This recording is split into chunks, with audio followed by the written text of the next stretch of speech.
Breaking news. Russia and China, how close are they really?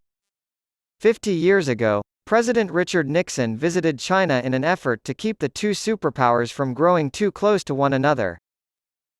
The Biden administration is worried about Russia and China's growing alliance, which has thrust the United States into a new Cold War. The United States views both countries as competitors. As Russia invades and threatens to destroy Ukraine, Washington is providing financial and military support. However, the rise of China as a global power that can rival the United States is a source of perhaps even greater concern among Washington's foreign policy elite. Moscow's friendship with Beijing has become a new challenge for Washington because tensions between the two countries are so high. This does not mean that war between the United States and China is inevitable. But how closely do Russia and China really work together? I was told by analysts that China and Russia view the United States as an existential threat to their countries. It has resulted in an alliance with political and economic weight as well as military significance. Xi Jinping and Vladimir Putin have met 40 times over the past decade, but because both Russia and China are closed and autocratic, we don't know the full extent or how deep their friendship goes. Patricia Kim, a scholar at the Brookings Institution, has been following the relationship between the two nations with great interest. What stands out is China's comprehensive engagement with Russia. She told me that this had a significant impact on Beijing's diplomatic standing and international reputation. Just goes to show how much a strategic partner China considers Russia. Does this partnership have no limits? Is Russia merely a junior partner to China? Their connection is analyzed. Putin visited Beijing for the Olympics 3 weeks prior to the Russian invasion of Ukraine. As evidence of the growing closeness between their countries, he and Xi issued a joint statement proclaiming a no limits friendship. This phrase was left out of the communiqué after the two leaders met again in the spring, and Chinese diplomats have played down the relationship in part to protect ties with Europe. Despite this, they remain close friends. China is not going to abandon Russia, says Yun Sun, director of the Stimson Center's China program, but that's very different than the no-limit partnership. Antony Blinken, then the Secretary of State, cautioned China in February against providing material support to Russia in its conflict with Ukraine. China has denied sending Russia any weapons so far, but Ukraine has found Chinese parts in Russian equipment it has seized. As a result of the widespread international sanctions, Russia has begun looking to China, the world's second-largest economy.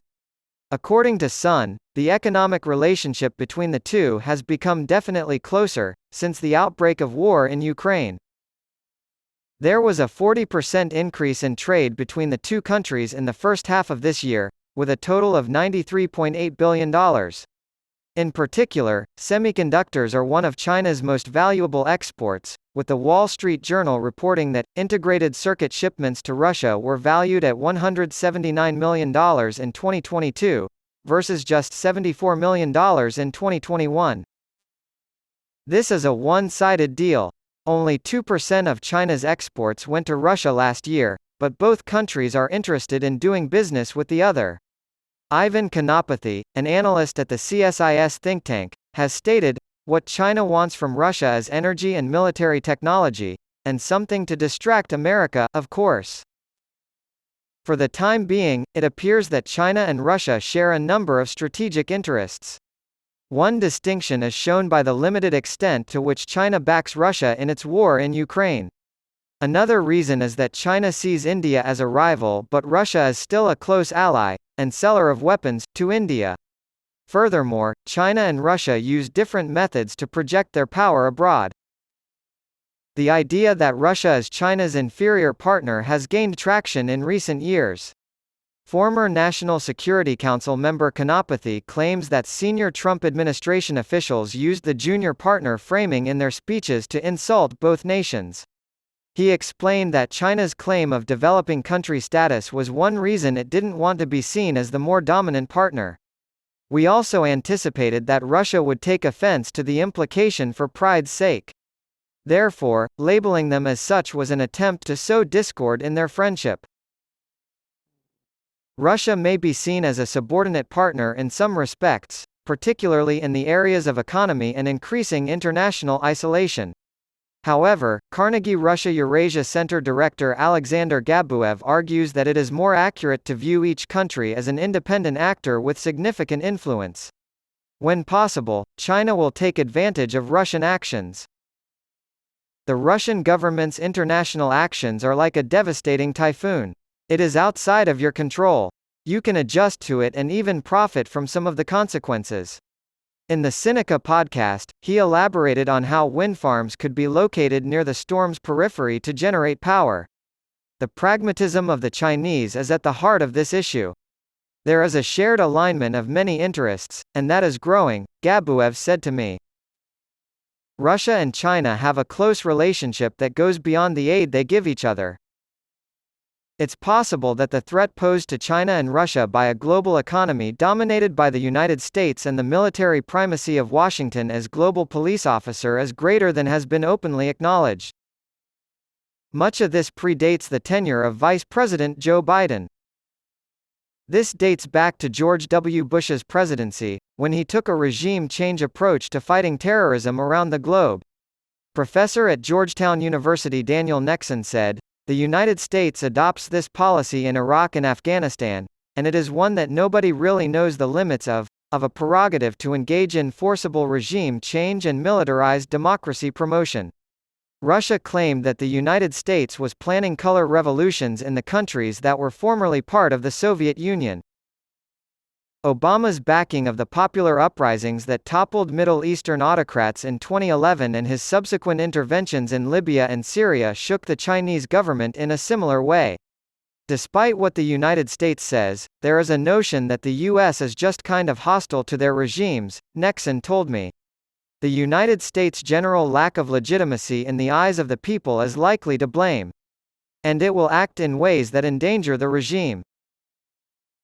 The United States sees its role as being motivated by altruism. The U.S. is not trying to economically contain China, Blinken told reporters in Beijing this week. So I took some time to make sure we all understood exactly what we were doing and what we were not doing. According to Blinken, upholding and updating the rules-based order has been a top priority for the Biden administration.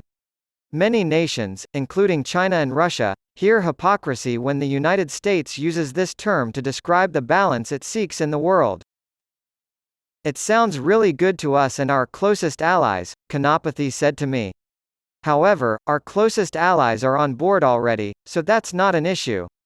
The rest of the world doesn't believe it either. They believe that the United States makes up, alters, and picks and chooses the rules that benefit itself.